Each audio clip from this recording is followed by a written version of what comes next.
Prodi S1 Teknik Sipil Universitas Muhammadiyah Jember. Di sini aku akan mewawancarai kakak tentang soal-soal kimia dasar. Apakah kakak bersedia? Mohon maaf ya kak kalau misalnya aku bersedia kakak. Sekarang mohon perkenalkan diri kakak, nama, prodi, sama angkatan berapa? Perkenalkan, nama aku Ratila Aulia. Aku dari Prodi Matematika Fakultas MIPA Universitas Jember, angkatan 18. Oke. Untuk pertanyaannya yang pertama, kataan di bawah ini yang merupakan sifat gas mulia adalah A. Terletak pada sistem periodik pada periode ke-8. B. Nomor atom terkecil adalah 8. C. Sangat reaktif. D. Elektron pada kulit terluarnya 8 kecuali He. Atau E. Merupakan molekul diatomi. Sepertinya D. Nah, kita ikut dulu ya. Pertanyaan selanjutnya, helium tergolong gas mulia sebab A. Nomor atomnya 2. B. Elektronnya mengisi orbital S. C. Elektron valensinya 2. D. Sifatnya mirip neon. Atau E. Pada suhu kamar berwujud gas. D. Sifatnya mirip neon. Oke. Pertanyaan selanjutnya, unsur periode ketiga yang bersifat amfoter. A. Natrium. B. Klori. C. Fosforus. D. Magnesium. Atau E. Aluminium. E. Aluminium. Oke, udah ya kak. Pertanyaannya hanya 4 soal tadi. Terima kasih untuk waktunya ya Kak Tila yang sudah bersedia untuk saya wawancarai. Terima kasih. Sama-sama. Assalamualaikum warahmatullahi wabarakatuh. Kak, boleh minta usia sebentar? Boleh kak? Perkenalkan, nama saya Salma Putri. Saya dari Teknik Sipil. Perkenalkan, nama saya Anissa Sari dari Prodi Perawatan di Universitas.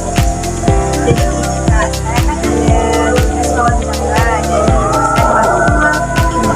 Saya boleh nggak minta waktunya sebentar buat menanyakan beberapa soal untuk mereka? Langsung ya kak? Ya boleh. Yang pertama, pada elektrolisis larutan garam logam alkali tidak dihasilkan logamnya karena A. Sifat oksidatornya lemah. B. Sifat reduktornya lemah. C. Garam halidanya mempunyai titik leleh tinggi. D. Energi ionisasinya tinggi dari logam lain. E. Yang logamnya tidak mengalami reduksi. Menurut kakak, jawaban yang benar yang mana? Kayaknya sih yang sih ya kak, yang tidak mengalami reduksi. Boleh lanjut ke soal berikutnya ya kak? Boleh kak. Jari-jari magnesium lebih kecil daripada natrium. Hal itu disebabkan oleh A. Jumlah kulit magnesium lebih sedikit daripada natrium. B. Jumlah kulit magnesium lebih sedikit daripada natrium. C. Jumlah elektron magnesium lebih sedikit daripada natrium. Yang D. Jumlah proton dalam inti magnesium lebih banyak daripada natrium. Dan yang E. Jumlah proton dalam inti magnesium lebih sedikit daripada natrium. Menurut kakak jawabannya benar ya kak? Kalau menurut aku sendiri sih di yang D ya kak, karena jumlah proton yang dimiliki oleh magnesium itu lebih besar daripada yang natrium. Terima kasih ya kak buat waktunya. Terima kasih kembali kak. Perkenalkan, saya Salma dari Teknik Sipil Unmu Jember. Untuk kakaknya sendiri dengan siapa? Saya Viola dari Teknik Sipil Sarjana. Nah, saya ada tugas dari dosen untuk mewawancarai beberapa mahasiswa yang ada di Universitas Jember. Nah, saya ingin menanyakan beberapa soal kimia dasar. Saya langsung mulai aja ya kak. Yang pertama, unsur transisi yang paling banyak terdapat di dalam kulit bumi adalah A. Krom. B. Mangan. C. Besi. D. Nikel. E. Tembaga. Menurut kakak jawaban yang benar itu apa? C. Langsung ke soal selanjutnya ya kak. Unsur transisi yang bersifat ferromagnetik adalah A. Sc. B. Ti. C. Cr. D. V. E. Co. A. Mbak ya. Sebelumnya assalamualaikum warahmatullahi wabarakatuh. di sini kenalin ya Mbak ya, saya Nur Afni Dewi, bisa dipanggil Dewi. Untuk prodinya dari Teknik Sipil Universitasnya Muhammadiyah Jember. Nah, kebetulan ini saya ada tugas wawancara Mbak terkait kimia dasar. Gak ganggu Mbaknya kan Mbak? Enggak apa-apa. Oke. Kalau boleh saya ingin tahu dulu Mbaknya namanya siapa, terus prodinya apa, terus angkatan berapa Mbak? Nama aku Aura, terus aku prodi ilmu tanah di Fakultas Pertanian di UNES. Aku angkatan 19. Oke. Nggak keberatan ya Mbak ya kalau misalnya aku nanya sesuatu Nggak terkait apa-apa. kimia dasar ya Mbak ya? Ya. Oke. Untuk ini soalnya ya Mbak ya. Pertama, urutan unsur-unsur alkali tanah berdasarkan sifat reduktor dari kuat ke reduktor lemah adalah, untuk pilihan jawabannya ada A, kalsium, magnesium, Sr sama barium. Yang B ada magnesium, kalsium, barium sama Sr. Yang C ada magnesium, kalsium, Sr sama barium. Yang D ada barium, Sr, kalsium sama magnesium. Dan untuk yang E ada kalsium, barium, magnesium, dan Sr. Kira-kira menurut Mbak jawabannya apa Mbak? D. D ya. Oke, saya keep dulu ya Mbak ya jawabannya. Saya tanya lagi ya Mbak ya. Iya. Oke. Untuk soal selanjutnya itu kereaktifan logam alkali tanah dari bawah ke atas adalah, untuk jawabannya A, semakin kecil ditunjukkan dengan makin kecilnya harga energi ionisasi. Untuk yang B, semakin besar ditunjukkan dengan makin kecilnya harga energi ionisasi. Yang C, semakin kecil ditunjukkan dengan makin besarnya harga energi ionisasi. Yang D, semakin besar ditunjukkan dengan makin besarnya harga energi ionisasi. Dan yang E, semakin kecil ditunjukkan dengan makin berkurangnya harga energi ionisasi. Kira-kira apa Mbak? Menurutku yang C, yang semakin kecil dilakukan maka semakin besar itu. Oke, baik. Selanjutnya ya Mbak ya, saya cari pertanyaan yang lain ya.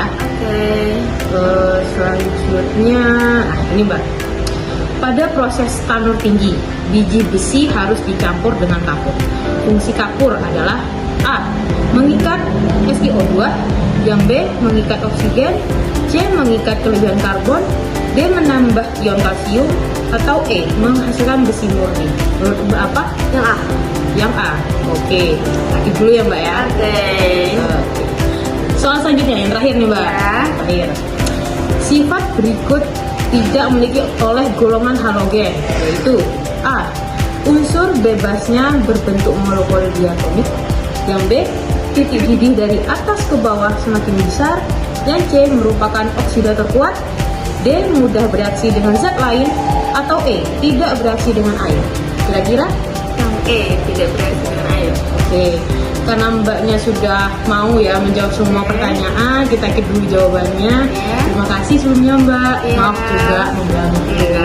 Terima kasih ya Mbak ya. Sebelumnya perkenalkan, saya Rosidul Aulia, mahasiswi dari Universitas Muhammadiyah Jember, Prodi Teknik Sipil, ingin menanyakan beberapa soal terkait kimia dasar. Apa kakak berkenan? Oh baik, silahkan. Dengan kakak siapa kalau boleh tahu? Sebelumnya, perkenalkan saya Arisa Kumala Dewi dari Prodi Ilmu Tanah, tepatnya di Fakultas Pertanian Universitas Jember. Untuk soal pertama, cat tembok sering digunakan dalam kehidupan sehari-hari yang mana mengandung senyawa kimia. Salah satunya diantaranya cat berwarna putih. Senyawa kimia yang terkandung dalam cat putih tersebut kira-kira ada apa? Manis menjawab ya. Jadi salah satu zatnya yang ada di cat tembok sendiri itu yaitu yang pertama ada TiO2. Itu apa sih? Titanium dioksida. Yang dimana titanium dioksida itu adalah pigmen putih yang dapat memberikan sifat cemerlang pada warna lain. Baik, untuk soal yang kedua kak, beberapa senyawa atau produk yang mengandung unsur halogen itu apa sih? Nah, buat senyawa sama produk yang mengandung unsur halogen itu apa? Yaitu yang pertama itu ada fluorin. Fluorin itu terdapat dalam senyawa freon seperti CCl2F2 dan juga plastik yang tahan panas yang dikenal dengan teflon, seperti berbentuk polimer dari C2 dan juga F4 seperti itu.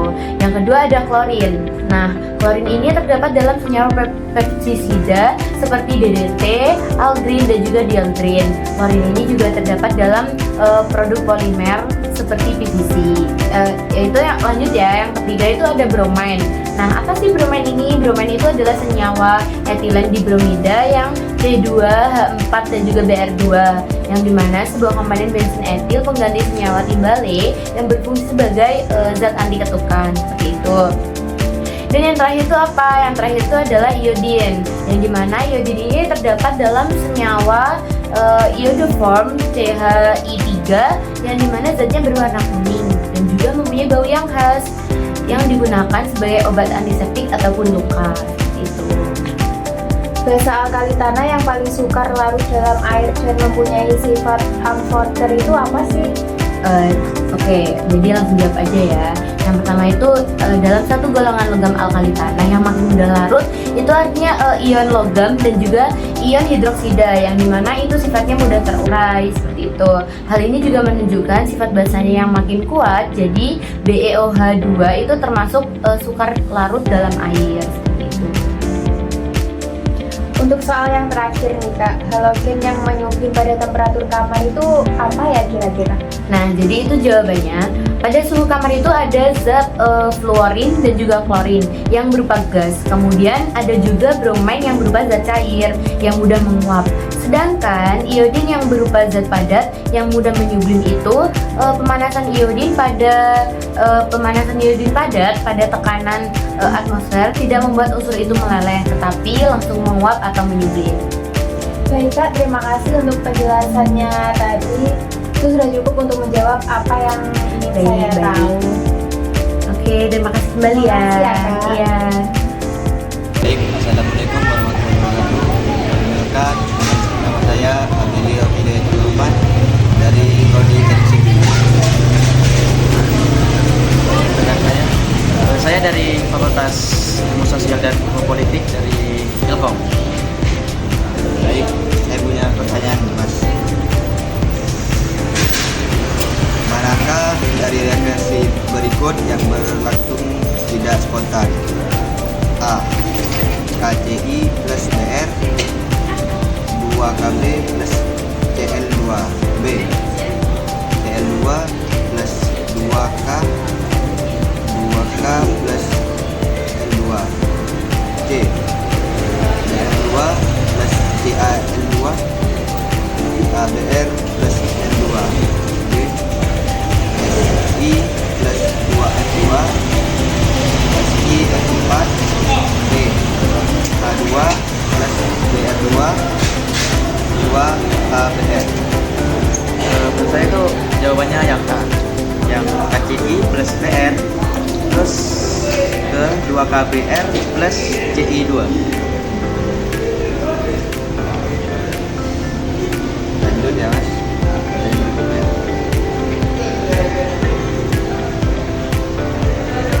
Pada natrium jika diberikan oksigen berlebihan, maka senyawanya yang dihasilkan adalah A. NaO, B. Na2O2, C. Na2O, D. Na2O2, E. 2Na2O. Jawabannya untuk yang itu yang B, yang Na2O2. Unsur-unsur logam alkali dengan urutan Li, Na, K, Rb, dan Es yang tidak memiliki sifat-sifat seperti cantum berikut adalah A. Jari-jari atom makin besar. B. Energi ionisasi makin besar. C. Massa jenis makin besar. D. Nomor atom makin besar. E. Titik lembut makin kecil. Jawabannya B, yang energi ionisasi makin besar. Pertanyaan terakhir. Di bawah ini yang termasuk macam-macam ligan adalah A. Ligan monodetat. B. Ligan okso. C. Ligan nitrat. D. Ligan siono. E. Ligan oksalat. Jawabannya untuk yang terakhir A, ligan monodetat. Baik, sekian dari terima kasih.